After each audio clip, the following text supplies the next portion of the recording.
Ladies and gentlemen, stop everything you're doing and listen not with the ears of logic, but with the ears of spirit. For I am about to say something that will dissolve decades of striving in a single flash of recognition. What if money has never been missing from your life at all? But it was your word, your decree, your divine speech that was absent, muted or diluted by fear. And in its silence, the substance of your wealth remained unformed, untouched, unclaimed, like gold dust suspended in the air, waiting for the sound that would gather it into visible supply. So many run in circles, asking where their money is, why their business hasn't grown, why their bank account is silent.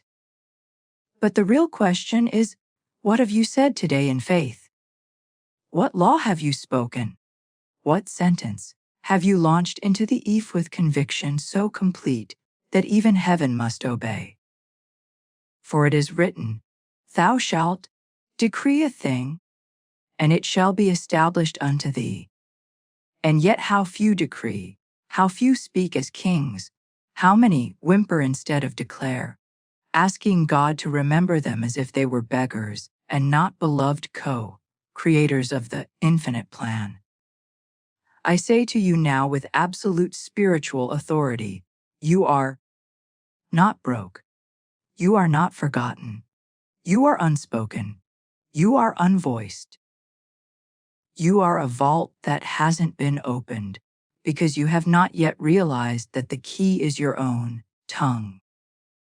You stand in a field of invisible gold and cry about famine, never noticing that the word in your mouth is the rain that makes the field yield, the flame that melts the gold, the one that calls the riches out of the invisible and into the visible with perfect rhythmic divine precision. Money is not missing. It is listening.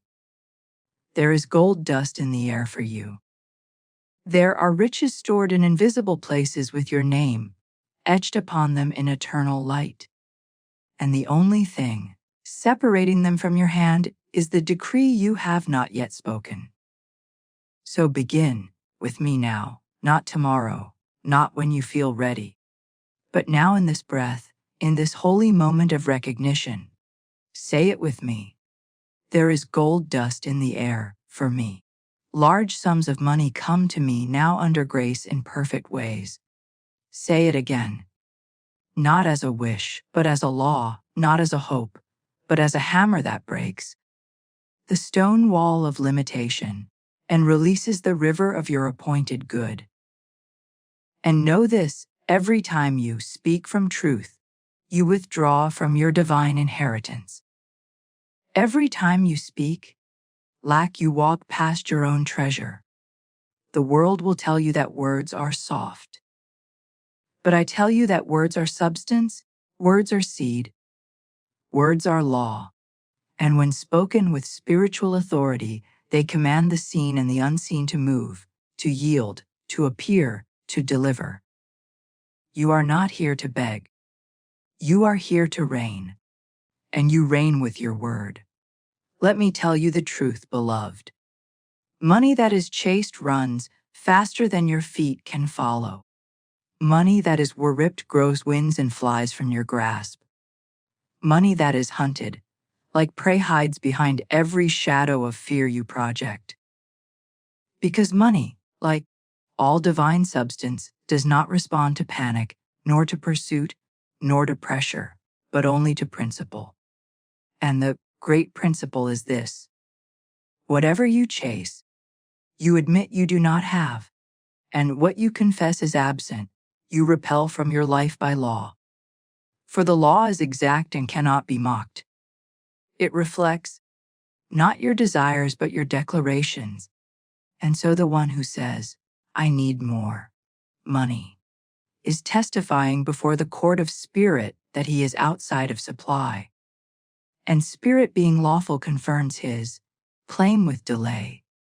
You must understand the spiritual mathematics of lack.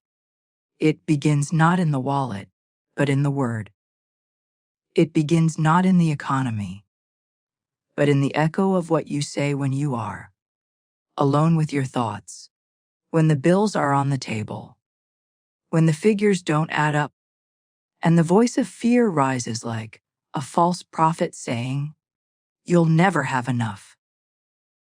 And if you echo that voice, instead of rebuking it, you consent to the curse.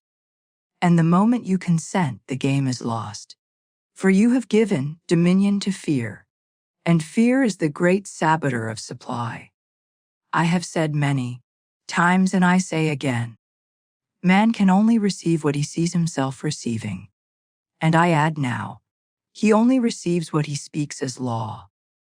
The man who chases money is under the hypnosis of appearances. He looks at what others have and decides that if he runs fast enough, brands smart enough, hustles long enough, he will catch up, never realizing he is sprinting in the opposite direction of divine supply. For divine supply does not flow through panic, but through position. And your position is not on the ground begging. It is on the throne declaring. The man who knows his supply is spiritual, walks differently, speaks differently, breathes differently.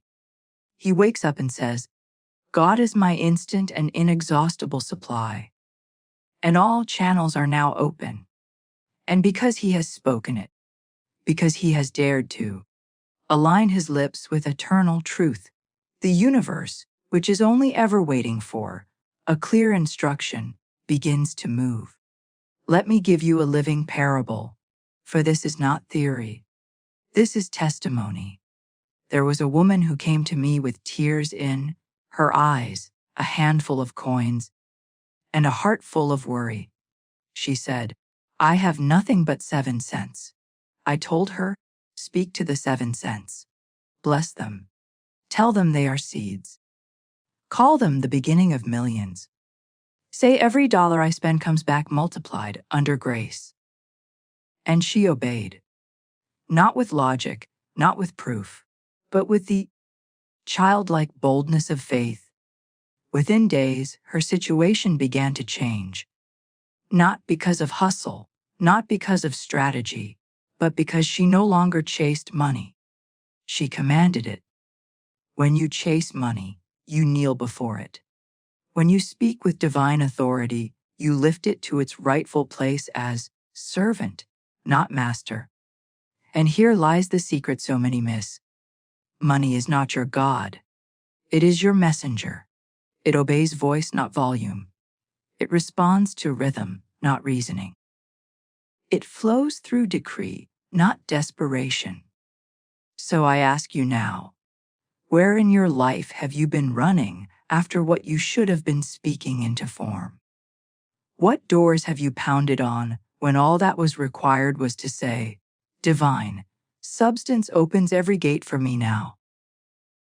What fortunes have you delayed by imagining they live outside of you when the truth is your next fortune is as close as your next declaration? You must stop chasing. You must stop confessing lack. You must stand still in the silence and speak like one who remembers where they come from. And where you come from is not poverty, is not hardship, is not limitation.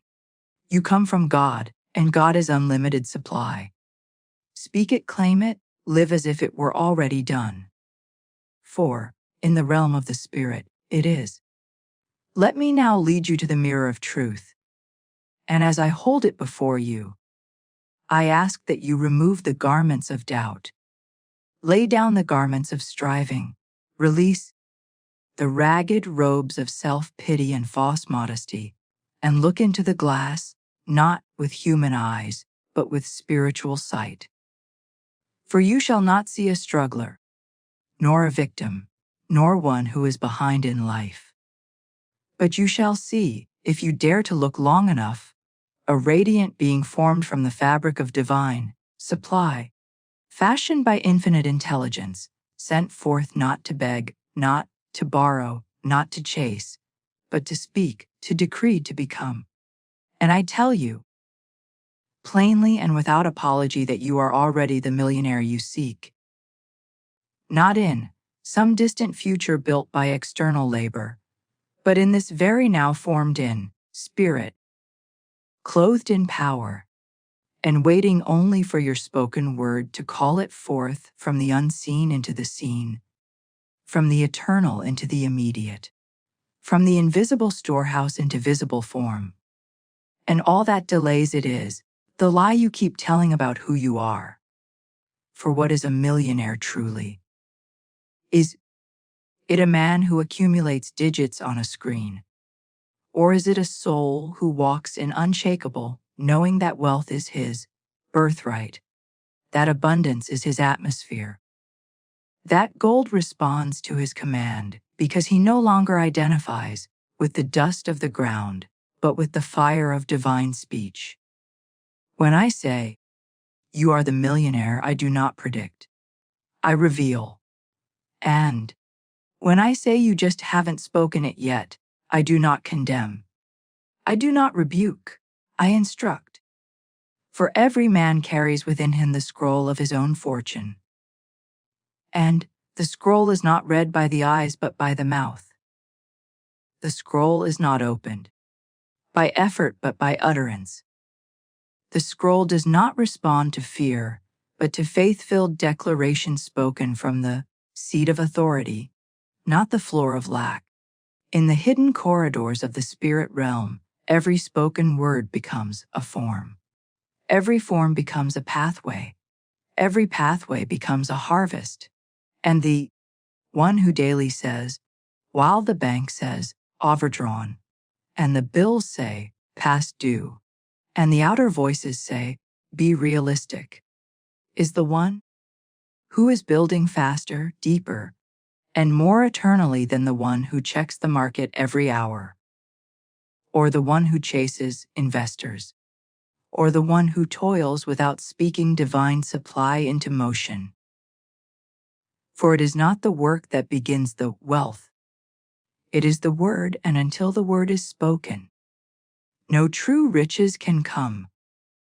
They will fall through the cracks of identity that has not yet aligned itself with divine right. This is why the scripture commands, "Let the weak say, I am strong." For it does not say to beg for strength, nor wait for strength, nor feel strong first. It says to say it, for to say in, to claim is to own, and to own is to become. And the same applies to riches, to money, to fortune. Let the poor say, I am rich. And let the statement ring like a trumpet through the courts of heaven. And let it be spoken not once, but daily, not softly, but boldly, not in hope, but in law. And the angels of supply shall rise, and the gates of increase shall open. And what was once a wish shall become a manifestation. And what was once a fantasy shall become a bank balance. And what was once imagined shall become inevitable. For the universe is a faithful servant to the voice that knows itself.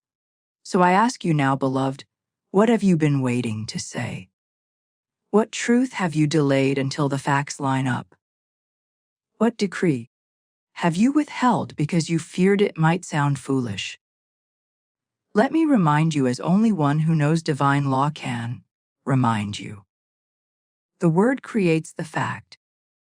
The word commands the condition. The word unlocks the provision. You are the millionaire, not because you earned it, but because you are it.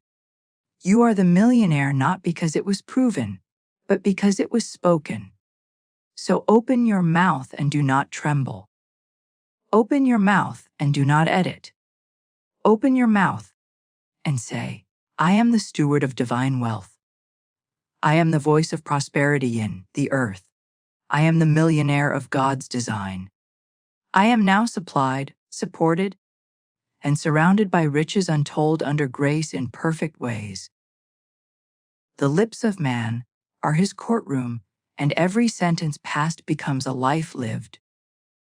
For the tongue holds both the gavel and the sentence, the chain and the key. And the most dangerous chain ever forged, not by devil nor tyrant, but by man's own misalignment with truth, is spoken, casually daily without resistance or repentance in grocery stores and bedrooms, in boardrooms and kitchens, in whispered tones or laughing disbelief. And those 5 words are, I can't afford it. I tell you now, and I tell you in sacred certainty, that these words have impoverished more children of God than any market collapse, any failed economy, any global war or monetary reset. Because these words do not describe a situation, they declare a belief, and beliefs backed by speech become law. And laws spoken long enough become identity, and identity becomes experience, and experience becomes reality. And so the one who says, I can't afford it, builds a fortress of lack around themselves with bricks of false humility and cement of fear. And then wonders why opportunity never knocks, why doors never open, why money passes them by and lands in the lap of those who speak differently, walk differently, expect differently. You see, the soul cannot create what the mouth refuses to claim. And the divine substance that wishes to pour through your life like a river of gold dust and divine surprises cannot override your free will. And your free will is exercised first and foremost through the spoken word. That is why it is written, death and life are in the power of the tongue. And I add now, poverty and wealth are in the vibration of the tongue, because the law does not respond to intention. It responds to language. And the man who says, I can't afford it, has just written a check in the realm of spirit for insufficiency. And, the law being exact, being obedient, being impartial will cash that check and send him back more reasons to say it again louder, more often until he is trapped in the echo chamber of his own decree. And I say this not to condemn, but to awaken, because many of you were taught to say it by those who meant no harm. Parents who echoed their parents, teachers who worshipped logic, friends who feared looking foolish. But no matter how well-intentioned, the phrase is poison to the millionaire soul, and it must be ripped out by the root and replaced with words of power, words of trust, words that build an inner bank before the outer bank appears. Instead of I can't afford it, you shall now say I am divinely provided for. If this is mine by divine right, it appears effortlessly. If it is not mine, something better comes in its place. You will not lie. You will not fake. You will not pretend. You will speak as one who knows that every dollar, every opportunity, every door is governed by spiritual law, and spiritual law cannot be broken. It can only be obeyed or delayed. So I urge you the next time your eyes see a thing your bank account does not yet match, do not bow your head and mutter lack into the atmosphere. Do not train your subconscious to believe you are always behind, always excluded, always priced out. No, no. Speak to your soul with fire. Say that is for me. If not now, then soon. If not this, then something better. I walk in wealth, and wealth walks toward me. And if you feel the tremble in your voice, good. That tremble is the breaking of the old spell. That tremble is the demolition of the poverty agreement. That tremble means you're no longer worshiping facts. You're bowing to truth.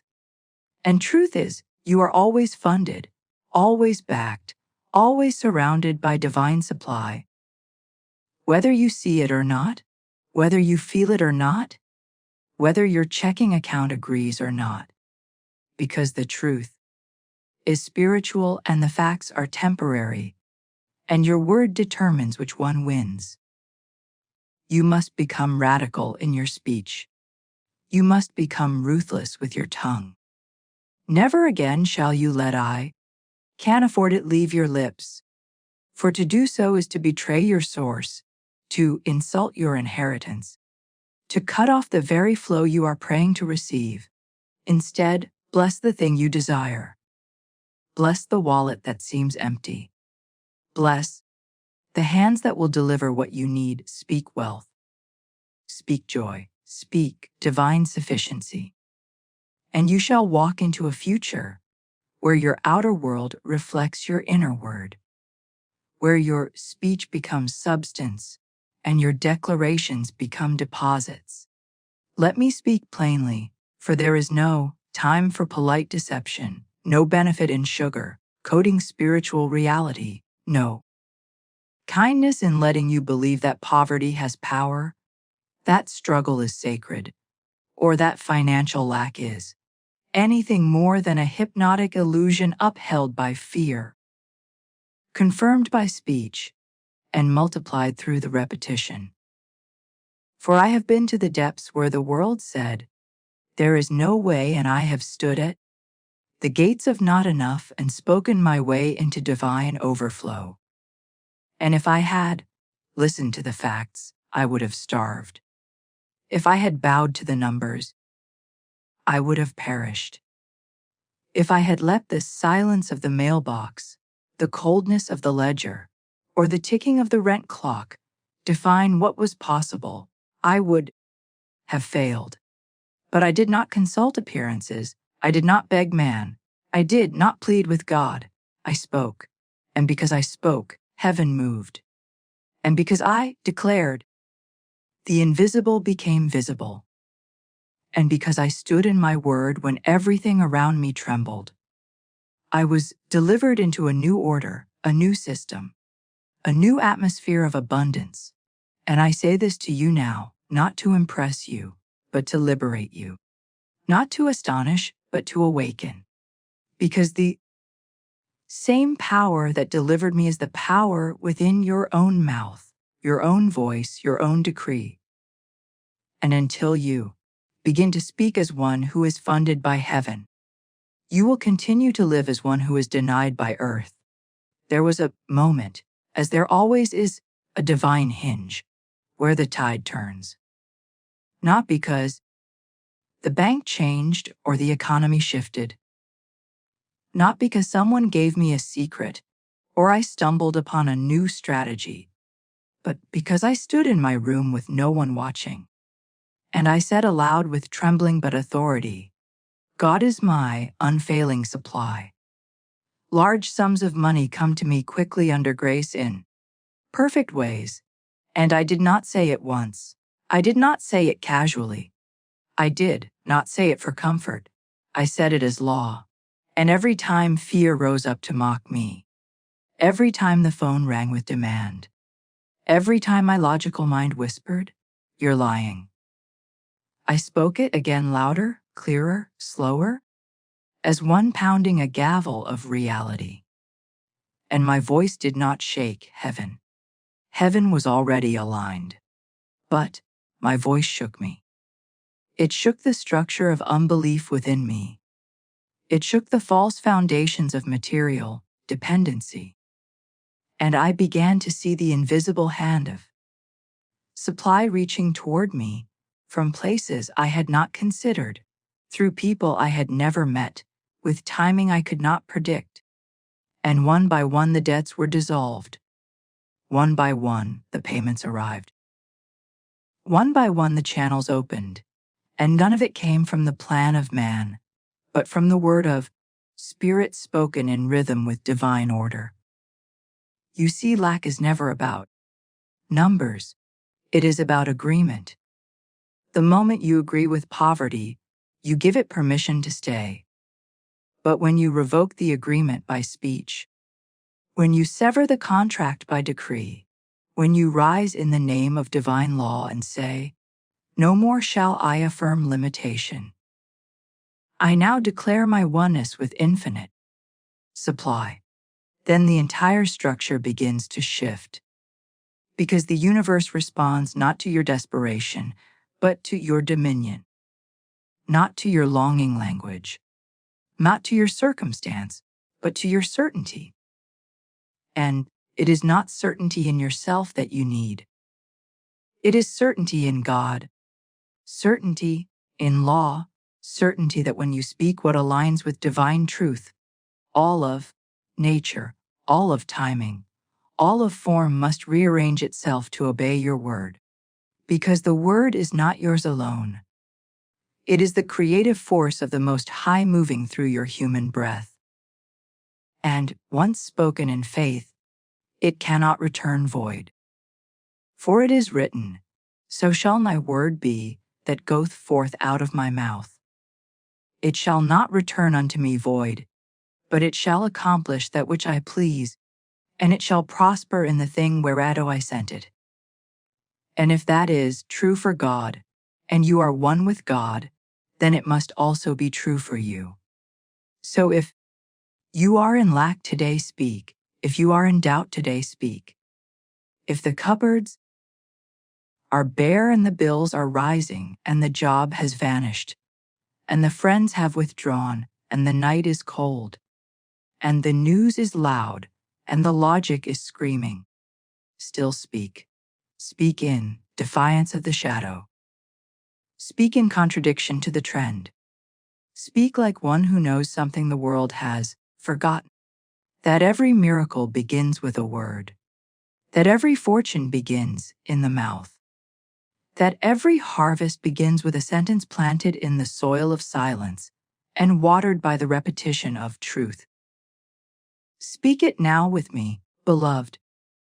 I am no longer in agreement with lack. I am a millionaire in divine mind. I am one with infinite wealth. All that is mine by divine right now appears. I walk in unexpected income, perfect timing, and divine provision. My supply is endless. My speech is law. My wealth is here. And now I must tell you the great misunderstanding that binds many good and well-meaning seekers of truth in cycles of striving without receiving, of praying without possessing, of working hard in the outer while remaining empty within. And that misunderstanding is this: that wealth is a place one arrives, a goal one finally conquers, a moment in time where numbers align and bills disappear and the check finally clears and the digits shift. And then, only then one dares to feel secure, to breathe fully, to trust again, to rest. And I say no. I say with divine certainty and thus physical clarity that this is not wealth at all. This is not abundance. This is not the rhythm of riches. For true wealth does not arrive, it emerges. It is not something you build outside. It is something you release from within. And until you release it, until you align with it, until you speak it riddenly like a drum beat that never ceases and never apologizes and never misses a step, you will continue to chase wealth like a phantom on the horizon.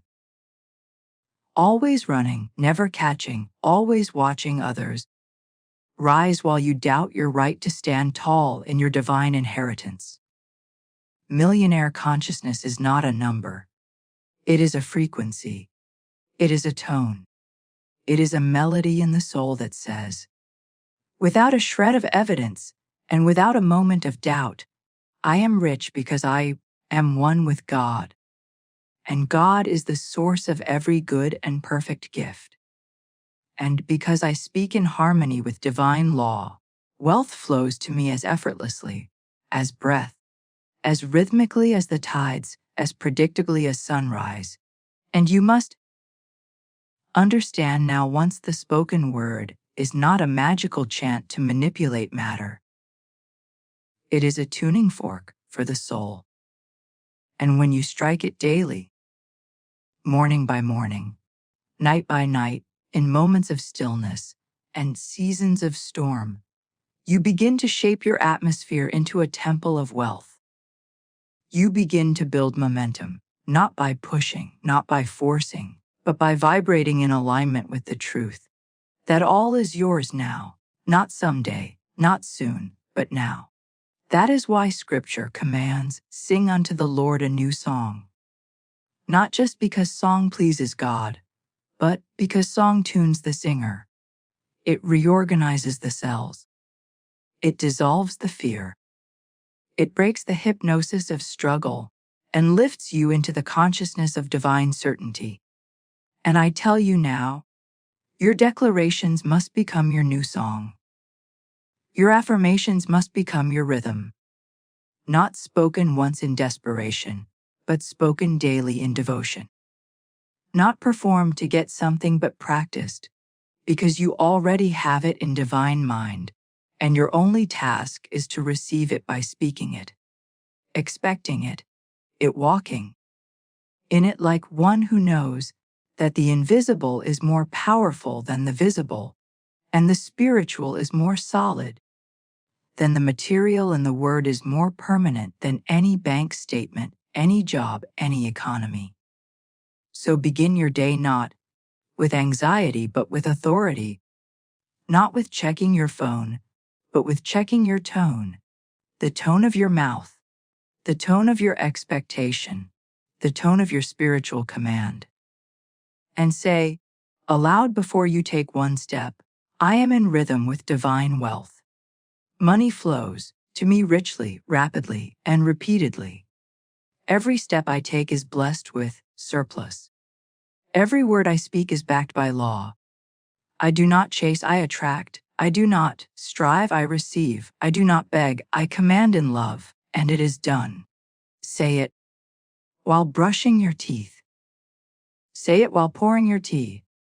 Say it in the car, in the shower, in the hallway, at the red light. Say it not to convince God, but to convince yourself. For your soul must hear your faith more loudly than it hears your fear. And the more you speak, the more you harmonize. And the more you harmonize, the more you magnetize. And the more you magnetize, the more wealth must appear. Because wealth, like all creation, is obedient to rhythm. And the Word once made flesh cannot return void. And in the evening, as you lay down your head, do not rehearse what is missing. Rehearse what is moving. Say aloud, even if the room is dark and the biz are due and the mind is weary, divine supply never sleeps. Angels are arranging my wealth even now. I go to sleep in praise. I wake up in prosperity.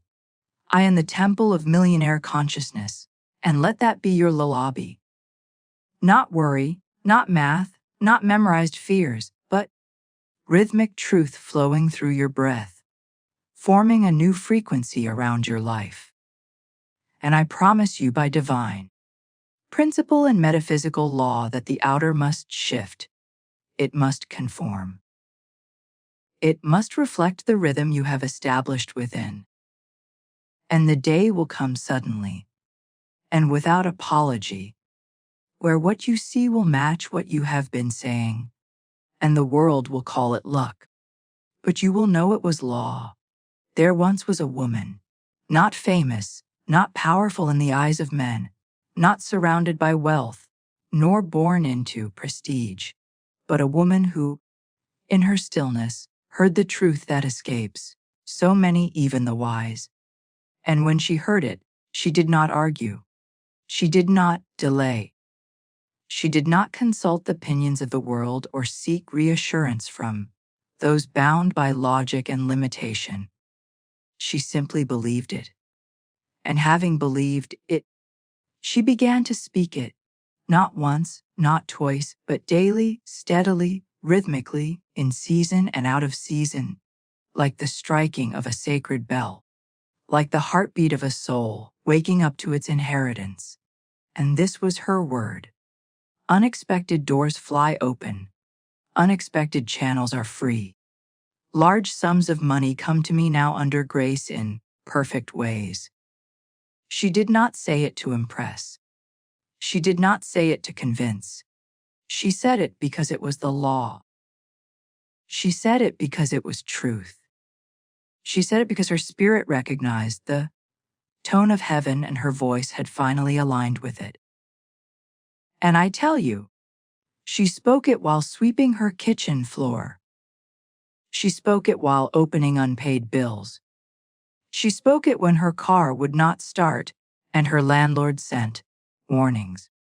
She spoke it not to mask her fear, but to evict it. Not to pretend she had money, but to prophesy that supply was already hers in the invisible, and must by law break through the perfect time, through perfect channels, by perfect design.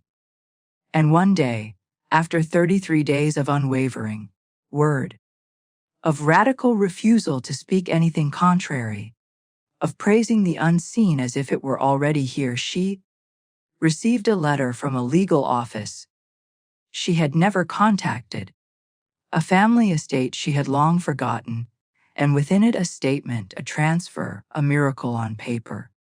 Our 10,000 released to her, not by striving, not by effort, not by networking, but by divine orchestration. All because she had spoken and therefore summoned, declared and therefore delivered, aligned and therefore received. Now some will say that was luck and others will ask what did she do to make that happen? And still others desperate to maintain their illusions of control and their worship of hard labor will try to reduce her miracle to coincidence.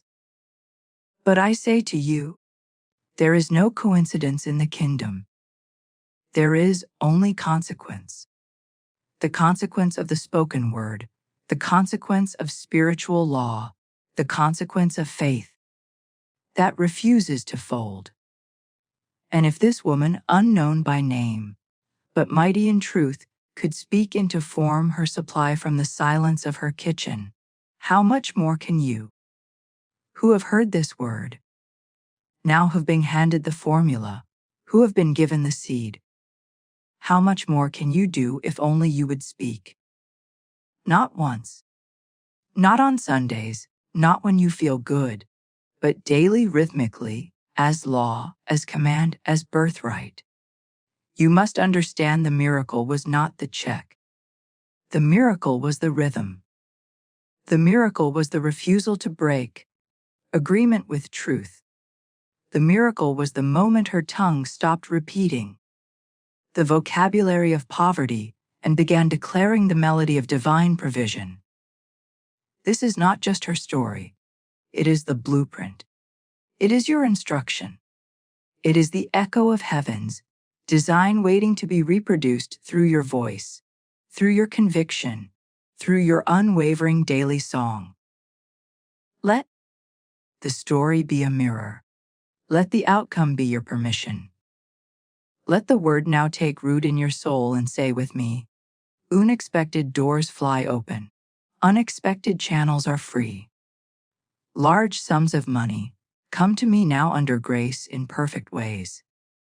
Say it again and again and again until the walls hear it, until the soul believes it, until the earth yields it. For it is not your effort that brings supply. It is your alignment. It is your word. The world you see is not solid. It is not permanent. It is not final. It is at most an echo, a reflection, a residue of what has been spoken into it. The chairs you sit in, the building you count, the names on checks, the logos on your phone, the fabric of your clothing. All of it began, not with effort, not with matter, not with resources or machines or labor, but with word. Someone said it.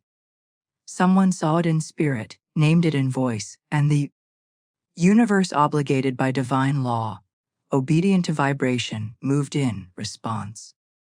Nothing is born of silence except when that silence is filled with expectancy and declaration.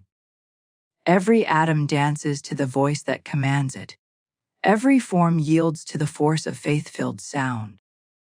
And when the word goes forth wrapped in rhythm, charged with certainty, soaked in spiritual law. It does not just travel, it creates, it constructs, it legislates. I tell you plainly, and I speak not in poetry, but in power, that your words do not float idly into the atmosphere. They are not neutral sounds. They are agents. They are assignments. They are blueprints sent into the unseen to shape what is seen. My word shall not return void, saith the Lord. Not because the word is hopeful, but because the word is law. And if God himself speaks nothing into something, and you are made in his image, then you too must learn to wield your voice not as conversation. The mouth is the lamp. The sentence is the spark. The declaration is the command. Your entire reality bends itself to the sound of your daily vocabulary. Do you understand, beloved, that your finances are listening? Your bank account, though digital, has ears. Your business, though unseen in spirit, has structure. Your clients, your opportunities, your checks and contracts and miracles, they are not elusive. They are responsive. But they respond not to desperation, not to begging, not to tears or tantrums or timelines. They respond to word, and not any word, but the word spoken as law. The word spoken in alignment. The word spoken without contradiction. Picture this if you must. You are walking through a field, empty to the eye, silent to the ear. But when you speak, when you say, I am rich, when you say, God is my instant and endless supply, when you say large sums of money, come to me now under grace in perfect ways, it is as if you drop seeds made of gold into the earth beneath your feet. Each word a seed, each sentence a blueprint. And though it looks empty still, and though you see nothing on day 1, and though day 5 may bring mocking winds or silence, the law is at work underground. The spiritual soil is responding. The unseen servants are moving. The manifestation is germinating. And if you do not dig up the seed with doubt, if you do not uproot the promise with fear, if you do not choke the soil with sarcasm, or realism, or any false gospel of being practical, then that field will rise up in your favor, and the supply that once seemed distant will come rushing in like a tide obeying its moon. You see, the tongue is not ornamental. It is not a tool for gossip or slander commentary. It is a wand. It is a staff. It is a divine instrument of vibration and law. Use it as such. Do not speak as a beggar. Do not speak as a doubter. Do not speak as one who merely hopes. Speak as one who knows, who rules, who reigns. Say aloud even now and feel the world shift beneath your feet. My word is law, my word is wealth. My word moves mountains and multiplies money. Say it until your atmosphere adjusts. Say it until your countenance changes. Say it until angels are dispatched, channels open, delays dissolve, and the impossible is reduced to a simple next step. Do not ask if it works. Not the question. The question is, are you working it? Are you speaking daily, rhythmically, lawfully? Are you decreeing even when it looks like nothing is happening? Are you consistent, confident, clear? Because if you are, then the forces unseen are already obeying. The storehouse is already unlocking. The pipeline is already forming. And your wealth is not in the distance. It is in the declaration. Speak again and do not stop. For the word never fails. The law never returns void. The mouth aligned with heaven becomes the master of matter. And you, dear listener, are no longer waiting. You are creating. Let me tell you now what your fear never wanted you to hear. What your logic couldn't comprehend. and your anxious thoughts never dared to believe. Let me say it plainly, not to inspire but to awaken. You are not behind. You are not late. You are not disqualified. You are not abandoned. And you are certainly not cursed. What you call delay is often only disalignment. What you call waiting is often just a pause in your own vocal authority. And what you call misfortune may in truth be nothing but the moment before your spoken word takes form. You see, the great tragedy is not that people don't have what they need. It's that they haven't caught up with what's already been decreed for them in spirit. Supply is not somewhere out there waiting for you to climb to it or hustle into it or earn your way through some desert of hardship and doubt. Your supply has been waiting on you, waiting for your word to activate the law, waiting for your agreement with divine principle, waiting for your soul to stop begging and start reigning, waiting for your vibration to match its rhythm, so it can finally move from the invisible into the visible and manifest on your behalf with grace, ease, and divine precision. There are realms, rich, full, overflowing realms of answered prayer, of released provision, of stored wealth, of divine compensation that have been circling you, orbiting your life, waiting only for the signal to descend. And that signal is not time, not effort, not even fasting or striving or giving more to prove you're ready. That signal is the word. And the word only works when it is spoken with faith. The mouth is the key. The sound is the bridge. The tongue is the throne. And until you speak what is true in spirit, as though it were already manifest, the gate stays shut.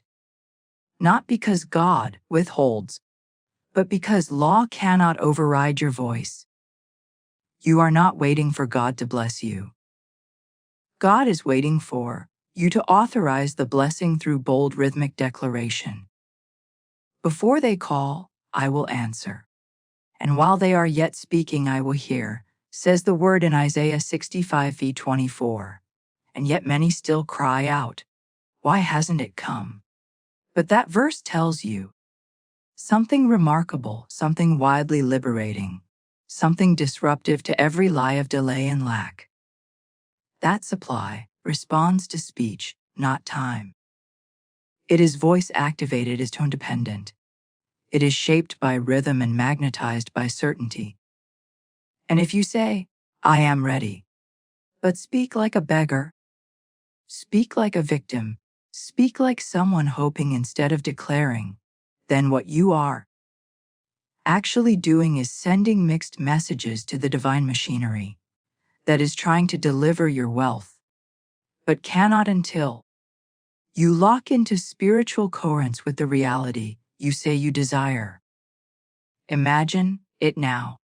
A train long and loaded with every good thing you've prayed for, every check, every opportunity, every connection, every form of wealth you've glimpsed in vision or longed for in the quiet H of the night. But it is not in the distance, and it is not on its way in 10 years. It is already circling, already dispatched, already waiting at the station of your soul. And all it needs to pull in is the confirmation of your words spoken today, not next week, not when things look better, not when the mood improves, but today. Because the word is the track, and the station and the conductor and the invitation all at once. You do not chase it. You board it with the language of faith. So instead of saying, I hope it happens, say it is happening now. Instead of saying, I'm just waiting on the Lord, say, the Lord has already released it, and I now align with it. Instead of measuring time, measure truth. And the truth is this: you are not late, you are not stuck, you are not waiting. You are perhaps just one bold, faith-filled, uncompromised, heaven-backed word away from stepping into the flow that has been waiting for you all along. So say it with me now. Say it out loud as a decree, not a wish. As a verdict, not a prayer. My supply is present. My wealth is active. My good is here. I no longer wait. I speak. I receive. I rejoice. And as surely as the sun rises, so too shall your wealth break through. Now we come to the pivot point where many fail. Not because they lack faith, not because they lack desire, and certainly not because they are not worthy, but because they have remained in a posture of asking, requesting, petitioning, pleading, instead of standing, declaring, decreeing, and taking dominion over the very thing they were born to command. And let me be clear as the light that separated day from night, when the first word was spoken in Genesis, the realm of the miraculous does not respond to requests. It responds to rulership. The word does not bow to begging. Divine law does not move because you cried. It moves because you declared. Asking is a beautiful doorway to relationship. Yes, but you cannot live at the door forever. At some point, you must step through and take your place as a speaker of truth, as a legislator of reality, as a son or daughter of the Most High, whose very voice is the key to their kingdom. When you say, "Please God, give me more money," you are operating from separation.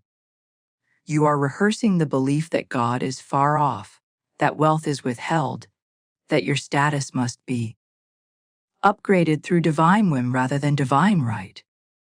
But when you say, "I am wealth, I am supply, I am the channel through which abundance flows," you are not just using affirmations.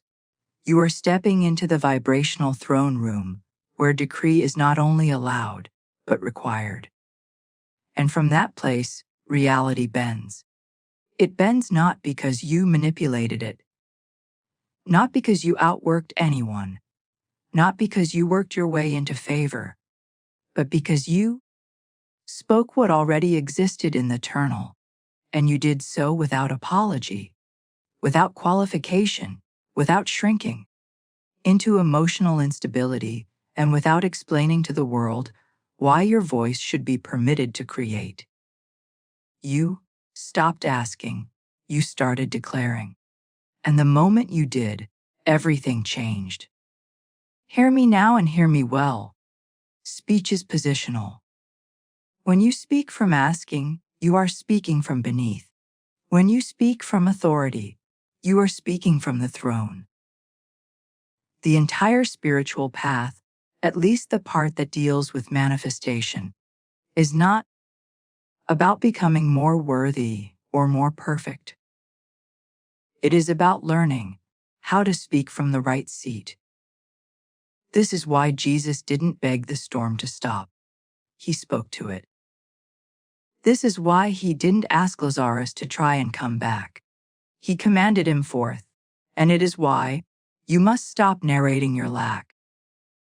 Stop justifying your delay. Stop confessing your fears to everyone who will listen, and instead open your mouth with the clarity of heaven and issue the verdict of prosperity from your own courtroom. There is a reason why Job 20:28 says, "Thou shalt decree a thing, and it shall be established unto thee, and not, thou shalt ask for a thing and wait hopefully." A decree is not a wish. A decree is a spiritual legal action. It sets creation in motion. It overrides resistance. It bypasses logic. It summons ancient, it activates provision. And it builds momentum in unseen realms that your current circumstances cannot yet perceive. So if you're still saying things like, "I'm just waiting on God," I challenge you right now. Flip that phrase upside down. It's not you who's waiting on God. It's your wealth. your next level that's been waiting on you to speak the word. Hold the tone and stop doubting the mechanics of spiritual authority. Let this be your daily. Declare before you feel it. Declare before you see it. Declare before the world gives you permission to declare it. Say, I no longer ask for money. I align with money. I no longer beg for increase. I broadcast increase. I no longer seek favor. I radiate favor. The word is my currency and I spend it freely on behalf of my highest good. Speak these things not once, not occasionally, not emotionally, but rhythmically, daily, boldly. Speak them until the word becomes flesh, until vibration becomes form, until the reality around you matches the revelation within you. And if ever the temptation arises to beg again, to plead with heaven like, you are still an outsider looking in, remember this. You were born with the tongue of a king, the voice of a prophet, and the breath of divine intelligence itself. You are not a visitor in this house of abundance. You are an heir and heirs do not ask. Hate decree. Debt is not a number. It is a name you've accepted. It is a spell you have repeated in whispers and sighs, and a passing remarks. A silent covenant made with the belief that you are somehow always behind, somehow always owing, somehow always needing to catch up to a world that moves faster than your provision, richer than your wallet, louder than your own spiritual authority. And I tell you now, with the authority of divine law pulsing through, my voice like fire through gold, that debt is not your identity. It is an impostor, a shadow cast by the words you've spoken in ignorance or fear or fatigue. And if you want to walk in the radiant light of supernatural provision, you must first tear the label from your chest and replace it with the truth of heaven's economy. You are never in debt. You are perpetually funded by the invisible deposit of the divine. For what is debt really, if not a metaphysical misunderstanding of timing? It is the appearance of lack in one moment that blinds you to the flood that is already scheduled for the next. It is the illusion of absence before arrival. And what is speech then if not the bridge between the two? You say you are in debt because a bill has arrived, because a balance is due, because a creditor has spoken louder than your faith. But I say unto you that creditor is no match for the credit of God. And your debt is no match for the deposit that exists in the unseen, waiting. No. Yearning to be claimed by the one who dares to speak in rhythm with the throne. To say not, I owe, but I own. To say not, I lack, but I claim. To say not, I can't afford, but I am already in possession by divine law. And this shall appear now through divine channels, perfect timing, and supernatural alignment. You must understand this. The words, I am in debt, bind your future like chains around a vault, sealing up the divine inheritance that was already encoded into your soul the moment you were spoken into form. You were not born to repay the world. You were born to radiate heaven. And heaven does not finance its emissaries with loans. Heaven endows. Heaven releases. Heaven opens windows where man builds walls. And if you would stop speaking the language of debt and start speaking the language of deposit, you would see your entire ledger catch fire with supernatural recalibration. Say it now and say it with the unshakable cadence of certainty. Debt is not your destiny. Debt is not your story. Debt is not your truth. Debt is a shadow on the wall of your consciousness cast by the false light of fear. And I say to you, beloved, that You must no longer call yourself by names that heaven never gave you. You must no longer accept the world's vocabulary of lack and bondage as the language of your soul. For every time you say, I am in debt, you bind yourself to the realm of appearance, and you build a prison with your own breath. But when you rise up in the authority of the word and say, I am divinely funded, you tear open the veil and step into the treasury of the Spirit where all things are paid in full before they even appear in time. I have said it before and I will say it again. Your word is your wand, and you are either waving it over empty accounts and calling them cursed, or you are waving it over unseen supply and calling it forth with joy. The law knows no sarcasm. The law knows no sympathy. The law knows only obedience to the word. So, when you say I am broke, the law moves to confirm it. When you say I can't afford that, the law closes the gate. When you say I'll never get out of this debt, the law takes you at your word and waits until you change your speech. But when you say this is not debt, this is a divine deposit in disguise. The angels of provision stand to attention. When you say, I am now compensated by the law of divine justice, the supply begins to circle.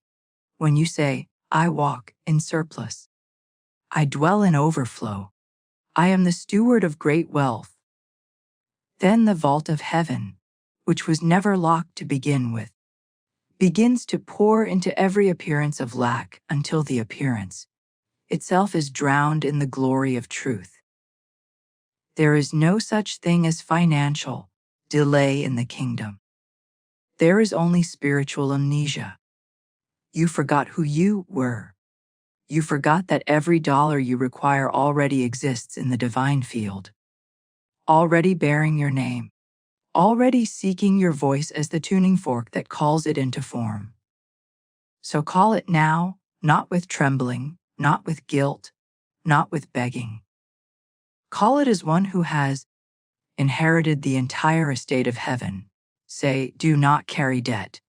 I carry destiny. I do not owe the world. I own the word. And the word says, my God shall supply all my need according to his riches in glory. Therefore, this so-called debt is nothing but a delay in my recognition. It is not a wait. It is a window. It is not a sentence. It is a signal. And now I speak the release. Speak it and speak it now. I am never in debt. I am always in flow. I am always in alignment. I am always in abundance. I now replace every false account with a divine deposit. I now replace every earthly invoice with a heavenly inheritance. I now speak the increase, the settle freedom, and the overflow into perfect visibility. I do not beg, I decree. I do not fear, I fund. I do not serve the appearance. I serve the law, and the law obeys my word. There was a man whose hands were filled with beauty, but whose pockets were always empty. A man who had given his life to painting visions no one had yet seen, to brushing color onto canvas with the quiet hope that someone someday would see what he saw and value it enough to exchange it for gold. But he had believed the lie that artists must starve, that beauty was not profitable unless approved by some distant wealthy gatekeeper. And so he painted in hunger, both literal and spiritual, until the day came when he heard the law I now speak to you. That nothing of value begins with the outer, that no gallery, no critic, no patron can deliver your good unless you first speak it into divine motion, unless you declare your worth aloud until the angels themselves become your marketing agents and the Spirit moves men and women to come to you by divine impulse, not worldly networking. This man, this artist, He turned away from the canvas for a moment and turned inward toward his God center, toward the infinite warehouse of supply that stands behind every human scene. And he began to speak, not to the world, not to buyers, not to investors, but to substance itself, to the divine intelligence that governs success and money and timing and audience. And he said with no doubt and no hesitation, I am now recognized. I am now paid. I am now supported in perfect ways. My art is funded. My art is in demand. I walk in divine contracts. And my income is increasing rapidly and beautifully by divine law. And he said, this not once, not twice, but morning and night, and sometimes between brushstrokes. He said it even when the emails went unanswered and the phone stayed silent, because he understood what many never learn. That silence in the outer is no evidence of stillness in the spirit. That when you speak in alignment with divine law, the wheels of manifestation begin to turn if your calendar remains blank for a season. For the law never fails, the word never returns void. And the God that hears in secret will reward you openly. 33 days later, without a single change in strategy, without a single cold pitch or gallery plea, a collector who had once visited his website months before sent a message offering to purchase 3 pieces for 5 figures each and to fund a private exhibition tour with full backing. And the man wept, not because he had doubted the law, but because he realized that it was never about earning. It was about enlarging the speech of his soul. It was about replacing the inner cry of please choose me with the declaration of I have already been chosen. And now I say to you who paint, who write, who build, who dream, stop waiting for the world to see your value. Speak your value into the field of spirit. Call your supply by name. Say, my work is now funded. My gifts are now compensated. My name is now honored in the realm of wealth. I am in perfect agreement with divine income. Say it until the air bends around your breath. Say it until you feel the golden oil of certainty anoint your every word. Say it until the wealth that has always belonged to you cannot help but appear, because you are no longer waiting. You are no longer whispering. You are declaring with power, and the law must answer. Fear is not just a feeling, not just a tremble in the stomach or a tightening in the chest. It is a spoken magnet for misfortune, a declaration, cloaked in worry that creates just as powerfully as faith, but in the opposite direction. For every time you say, what if it doesn't work out? Every time you mutter, I'm so scared of losing this, or whisper to yourself in secret, money always slips through my fingers. You are not merely expressing emotion. You are writing invisible checks in the currency of delay, lack, and sabotage. And those checks are never declined by the universe. They are always cashed by the spiritual bank you have ignorantly authorized through the fear-based word, because the law is no respecter of persons. It is only a respecter of vibration. And if you vibrate in fear, speak in fear, think in fear, act in fear, then fear becomes your God and your results will kneel to it. There is a principle that most miss, that they think fear is an internal storm to survive, rather than a spiritual assignment to transmute. But I tell you now with the fire heaven behind my voice that fear must be cast out, not coddled. And the method is always the same. Speak against it boldly, rhythmically, audibly, until your inner climate shifts and the air within you no longer trembles but stands still in power. For the word is your sword, and no thought, no feeling has authority, unless your tongue lends it power. And your speech is the gatekeeper of your fate. And every day you must ask, which reality have I authorized today, one of faith or one of fear? Psalm 27 asks, whom shall I fear? Not because fear doesn't knock, but because faith refuses to open the door. And you must do the same, declaring with total conviction, I refuse fear.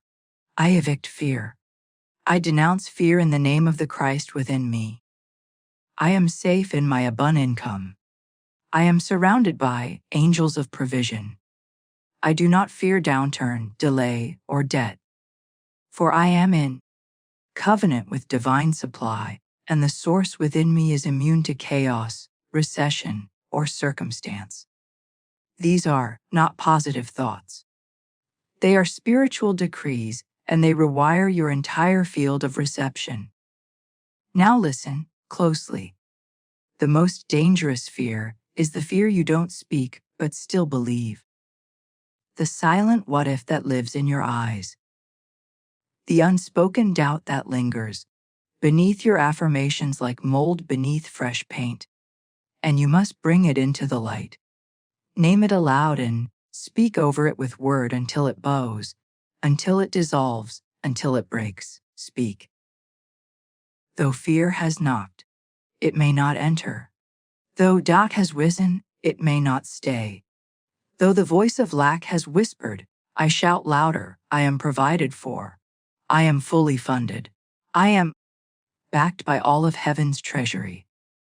I walk in a covenant of supernatural wealth. You are not powerless. You are not at the mercy of your emotions. You are not disqualified by your anxiety. You are simply being called higher to a level of speech where fear finds no home. To a level of faith that is not reaction, but dominion, to a place in consciousness where you no longer react to the noise of the world, because your word has become louder than your worry. And your declarations are not just sentences. They are supernatural shields, flaming swords of light that guard your good. Call in your riches and silence every fear before it can speak again. So speak and do not stop. Speak until fear flees. Speak until peace becomes your climate. Speak until wealth is the only frequency left.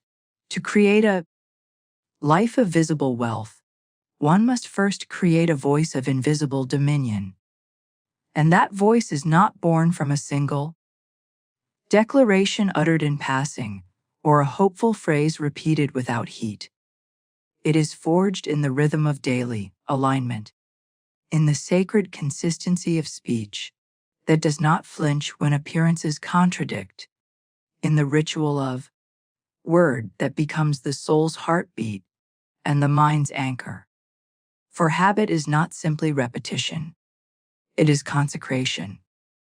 And when you speak a sentence every day with divine authority, it becomes a pathway, a pipeline, a gravitational field that bends people, opportunities, and income toward your name as surely as the sun calls flowers to rise. Millionaire affirmation habits are not a superstition, not a gimmick, not a game for spiritual dabblers or prosperity tourists. They are the spiritual scaffolding of the next version of you. The one who does not beg. The one who does not waver. The one who does not wait for knock but opens the door each morning by saying, I am wealthy by divine law. I am rich in faith and funds. Large sums of money come to me now under grace in perfect ways. Every word I speak is money magnetized. Every sentence I sow returns to me in gold. These are not just positive words. They are spiritual forces dressed in syllables. Commands wrapped in cadence, heavenly codes wearing human rhythm. And when spoken with boldness, they do not simply inspire. They instruct the invisible to become visible. And the key, the secret, The power of this practice is rhythm. Not perfection, not eloquence, not drama, but rhythm, spiritual rhythm, divine timing kept by your own tongue. So that your inner world becomes like a metronome of faith, a drum beat of declaration, a steady, constant symphony of truth that makes chaos impossible and lack illegal. For the enemy of your increase is not laziness, it is inconsistency. And the reason wealth hasn't found your address yet is not because you are unworthy or late or blocked, but because your signal is faint. Your word is intermittent. Your spiritual lighthouse blinks, instead of blazing, and the ships of prosperity cannot dock until your light is steady and your word is unshaken. So how do you begin? You begin by tying your affirmations to something that cannot be forgotten, to waking, to walking, to eating, to driving, to brushing your teeth. Not as a chore, not as a checklist, but as worship, as alignment, as your sacred priesthood before the altar of divine substance. And you say without delay, without drama, money loves me. I am a faithful steward of vast riches. I give perfect service for perfect pay in a perfect way. I am trusted by the universe with great wealth, and I am generous, joyful, and fearless in its circulation. And you say it every day. And you say it every night. And you say it when doubt is loud. And you say it when results are silent. And you say it not to convince but to command. Because every time you speak, you write code into your atmosphere, and that code becomes form. And that form becomes experience. And that experience becomes identity. And that identity becomes destiny. And if you will only commit, not to try but to decree, not to wish but to witness, not to hope, but to hammer this word into your field, like a blacksmith shaping gold, then your outer world must obey. Because the law is never broken, only delayed. And the delay is always in mouth of man, never the vault of heaven. So I charge you now. Set your timer. Mark your calendar. Tie your sentences to the sun and the moon. Rise in the morning and speak. Walk down the street and speak. Stir your coffee and speak. Fall into bed and speak. And do not say I'll try. Say it is done. For that is how millionaires are made. Not by deals or tips or tricks or trends, but by tongues that do not tremble, and by hearts that dare to say, I am the wealth, I am the law, I am the rhythm of abundance incarnate. Speak then and let the universe rise to obey. Now that the rhythm is set and the word has been spoken into a cadence of power, let us turn with courage and precision to the shadows that sabotage the tongue. Not to condemn, but to correct, not to shame, but to shine divine order upon the errors that delay heaven's already prepared provision.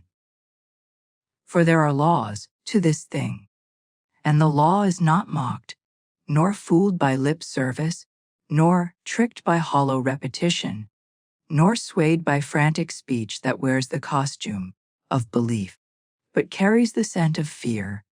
And if a man or woman declares, I am rich, while secretly anchoring that phrase in the soil of doubt, confusion, or self-loathing, then they have sown good seed upon stone, and no harvest can come. Not because God withholds, but because the gatekeeper within has shut the gate with contradiction. One of the most common mistakes is speaking from lack, not law. Uttering affirmations with the tone of a question rather than the cadence of a command. Mouth phrases like, money flows to me, while their heart whispers, but not really. While their mind scans the bank account for evidence. While their energy is still prostrate before appearances. For an affirmation spoken from lack is not an affirmation, It is a masquerade. And the law does not respond to costumes. It responds to consciousness.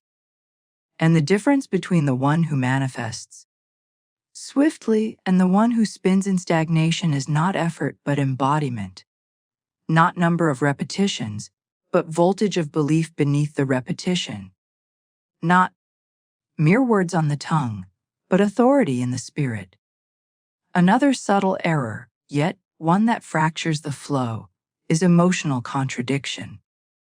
When one declares wealth, but simultaneously nurtures inner resentment toward those who have it, when one says, "I am wealthy," but secretly believes wealth is corrupt or dangerous or reserved for others more deserving, and so the word becomes divided against itself.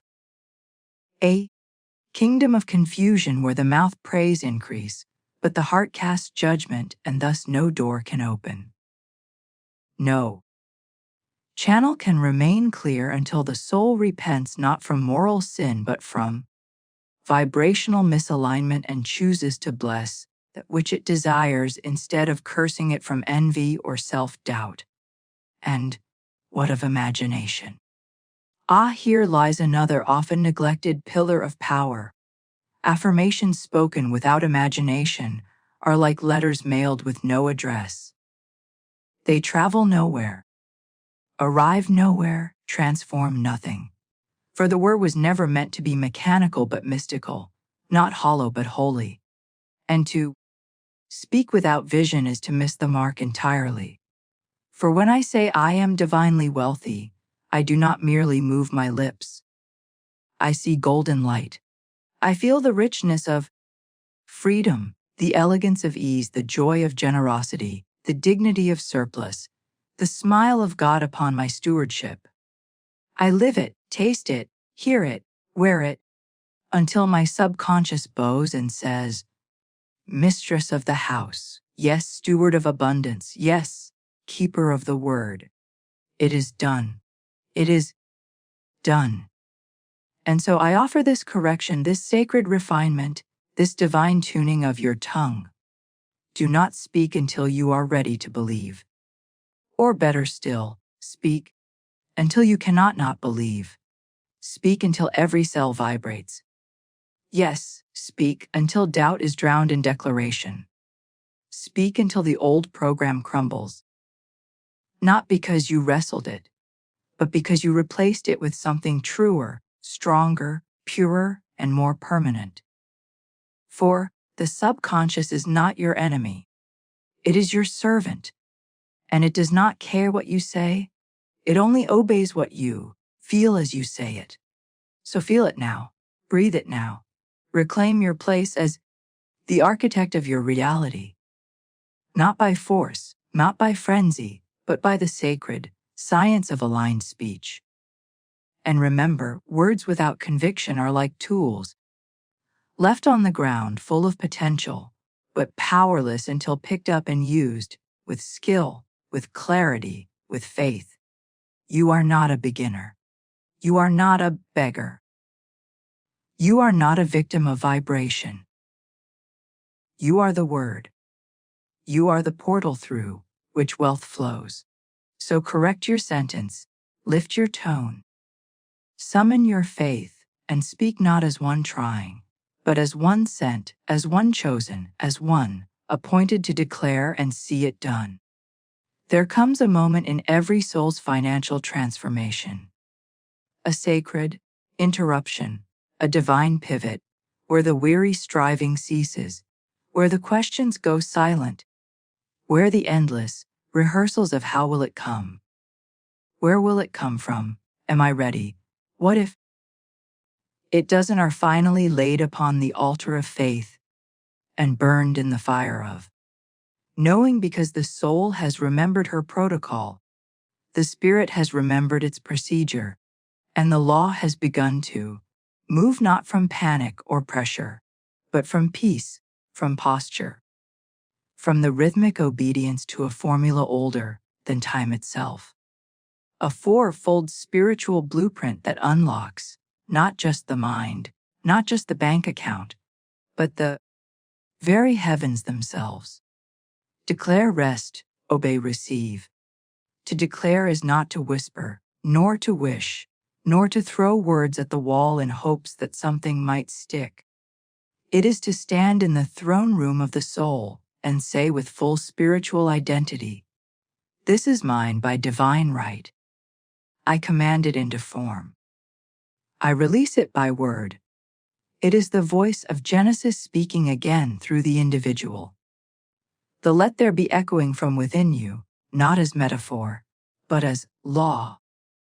Not as sentiment, but as spiritual infrastructure. And when this declaration is made from the high place of I am, not from the valley of I hope, it becomes a gavel of light slamming down in the courts of heaven, and angels move, and channels clear and invisible. Substance begins its rapid and obedient descent into the visible. But once the word is spoken, truly spoken, it must be followed by rest. Not laziness, not apathy, not spiritual slouching, but rest. Holy rest, the kind that testifies, "It is done."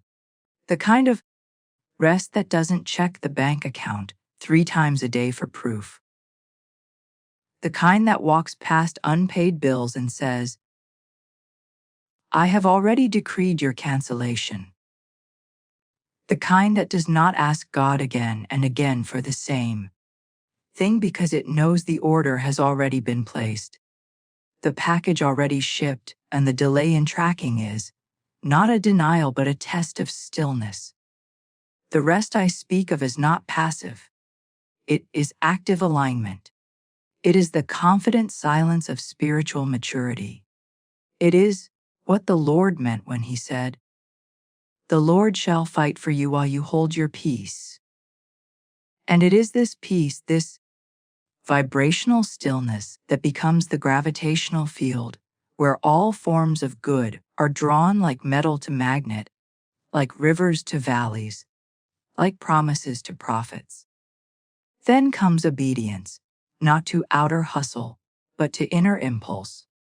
For once you've declared and once you've rested, the divine blueprint begins to unfold in fragments. An urge to call someone, a thought to send an email, a nudge to shift a price, a dream that feels like instruction. Obedience is the act of responding to divine hints without needing the whole plan, of saying yes to the unseen, without arguing for understanding. And this obedience is not effortful. It is not desperate. It is not the grind of self-will, but the sacred cooperation with Spirit's lead. And when you trust these divine nudges, no matter how small, or odd or inconvenient they seem, you are saying to heaven, "I'm ready to act as if my word is true."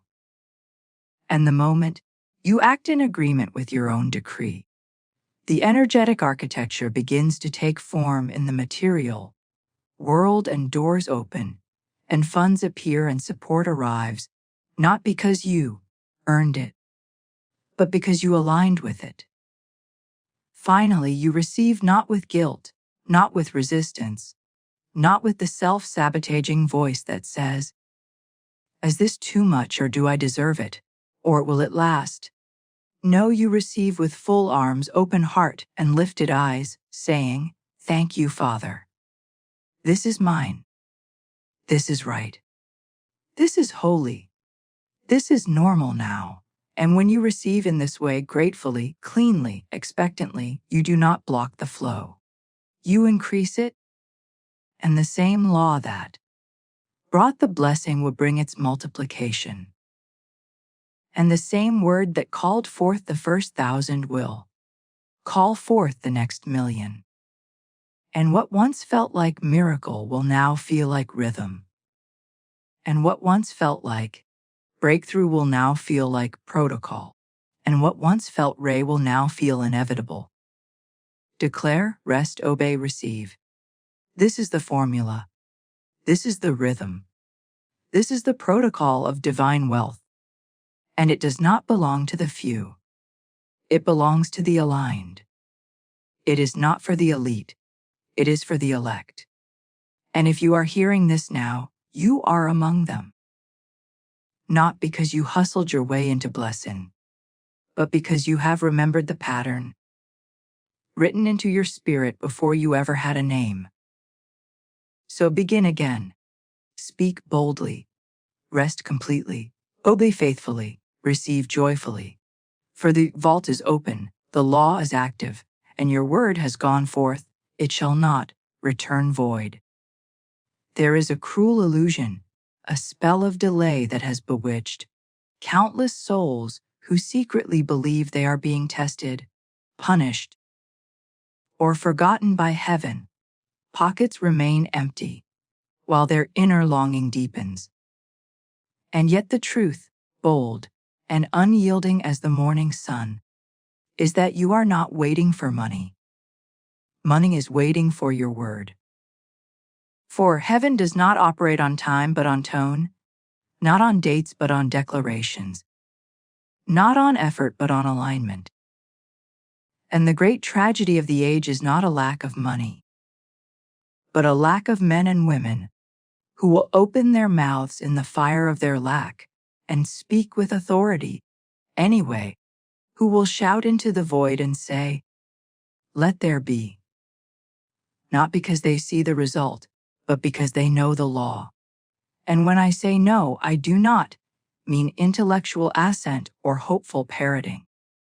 I mean the kind of knowing that is seated in the belly, the kind that refuses to blink when the rent is due, the kind that keeps the posture of royalty even when the palace has not yet appeared. Money is not the master. It is the messenger. And like all spiritual servants, it responds to command, not confusion, to clarity, not comparations rooted in dominion, not sentences poisoned with fear or self-doubt. And when you say, "I need more money," you activate lack. When you say, "When will it come?" you affirm absence. But when you say, "My supply is endless, my channels are open, my wealth is here now," you issue a decree that shakes the unseen, reroutes energy, and commands divine substance to take form. And yes, the timing may not match your ego's impatience. And yes, the form may not like your limited blueprint. But that does not mean the word has failed. It means the word is forming. The angels are arranging and the laws are unfolding in the background of appearance. Just as a seed breaks the ground only after its invisible growth is complete, stop saying you are waiting. Stop checking the calendar of doubt. Stop rehearsing the delays. That waiting room you think you're in is a lie. A mirage built by silence, by spiritual passivity, by the fear of sounding foolish, by the fear of being disappointed again. But let me be plain. Silence is not humility when it comes to divine law. It is rebellion, for heaven cannot confirm what you refuse to say. And no prayer, no fast, no vision board will override the supreme authority of the word on your own lips. For your tongue is the key, your mouth is the gate. And until you open it with power, nothing permanent can be released. For the kingdom responds to sound, to frequency, to uttered faith. And the one who says, "I will wait and see," will see nothing. But the one who says, "I speak it, I believe it, I receive it now," will see the windows of heaven fling wide. Do not say, "God is taking his time." God is not bound by time. God moves in word, not in years, not in wages, not in wishes, but in word. The moment you speak from alignment, not panic, not doubt, but alignment, things begin to move. Doors begin to creak. People begin to remember you. Emails begin to arrive. And opportunities that had been sleeping are awakened by the sign of your dominion. Time is not your master. Time is not your enemy. Time is your canvas, and your word is the paintbrush. And you must paint it daily with sentences of wealth, of now, of divine truth, saying not, I hope it comes, but it is mine now. It is appearing now. It is unfolding under grace in perfect ways. You say I'm not seeing results. And I say you're not speaking like a king. You say it's been months with no change. And I say the soil cannot yield until the seed is spoken in faith. The word does not return void. The law does not lie. But you must stop aborting your harvest with contradiction. One fear-filled phrase can uproot 10 days of declarations. One complaint can cancel a contract. One joke about being broke the river of riches that was headed your way. So watch your mouth. Guard your gates. And above all, speak now, not later. Not when the email comes, but now. Say it now. Claim it now. Command it now. Money is not slow. Money is obedient. And it is waiting right now, this very second, for a voice like yours to wake it up, to call it forth, to speak its name in the language of divine law. Will you be silent? Or will you rise in power and say, I am the wealth of God in motion. I am the mouthpiece of abundance. I am the decree that creation obeys. I am not waiting. I am commanding, and it is done. If you can say that and mean it, you will see what others only dream of. Because money was never waiting on your strategy. It was waiting on your sound, so speak, beloved, and do not stop. And now I tell you this, if you cannot name it, you cannot claim it. For what you will not decree, you will not receive, and what you dare not speak, you will never see. Because everything, yes, everything in the realm of divine supply begins with the utterance of a name. 4. The power to name a thing is the power to call it forth, to assign its shape, to designate its identity, to magnetize its substance, and this is not metaphor, but law, not poetry, but protocol. For did not the Lord bring every creature before Adam and say, name it, and what he named it that it was?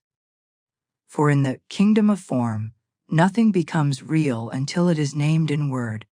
And so I say to you, name your income, not with trembling, not with apology, not with modesty masquerading as humility, but with the boldness of one who knows their words are not wishes, but weapons. Their tongue not a decoration, but a key to the treasury of heaven. Do not say, I just want enough to get by. For heaven cannot confirm cowardice. Do not say whatever God wants as if the Father delights in confusion. For the will of God is abundance, clarity, sufficiency, multiplication. And you have not because you ask not. And you ask not because you dare not declare. And you declare not because you have been trained by feet to think that certainty is arrogance and desire is danger. And spiritual power should be silent, passive, restrained. But I say enough with the false humility, enough with the quiet lack, enough with the spiritual starvation disguised as virtue. The hour is now to speak and to speak with fire. This is the figure. This is the flow. This is the amount I live in, circulate, and steward by divine right. Yes, pick the number. Yes, write it down. Yes, speak it aloud daily, 3 times if you must. Not because repetition tricks the universe, but because repetition trains your consciousness. And your consciousness is the soil where the wealth must be planted. Say it with breath. Say it with rhythm. Say it with thanksgiving.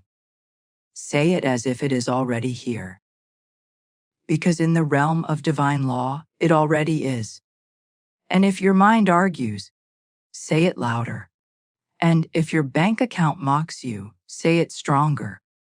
And if the past reminds you of your lack, say it clearer. You are not speaking to convince the world. You are speaking to align your spirit with the truth that already exists in the invisible, that already belongs to you in the eternal, and that already surrounds you in the atmosphere like gold dust waiting for your word to mold it into form. Don't ask how. Don't ask when. Those are questions for the carnal mind. Divine mind asks only this: what do you call it? Do you call it small? Do you call it delayed? Do you call it impossible? Or will you say, I call it in. I call in 10,000 this month. I call in 100 million this year. I call in a permanent revenue that flows regardless of human logic, personal history, or market fluctuation. And don't just speak the lump sum. Speak the structure. Say, I receive 20,000 per month from known and unknown sources. I receive six-figure contracts from aligned clients. I receive daily payments that match the level of my spiritual assignment. The more specific you are, the more channels the law can activate, because a vague decree creates vague results. But a detailed word gives form to the formless and order to the unseen. Your income has ears, your money has memory. Your supply is waiting for you to give it instruction. Stop being polite. Stop being indirect. Stop whispering your worth in rooms where we're called to roar. And remember, this is not greed. This is stewardship. This is not ego. This is identity. This is not fantasy. This is faith. You are not making something up. You are calling something forth, and it will come. Not because you forced it, not because you manipulated it, but because you named it, you claimed it, and you spoke it as law. So today, before the sun sets, choose your number. Choose your flow. Choose your inheritance. And once you've chosen, do not entertain contradiction. Do not adjust for appearances. Do not shrink for fear of disappointment. Set it in stone, seal it with word, wrap it in thanksgiving, and then walk like it's done. Thank you.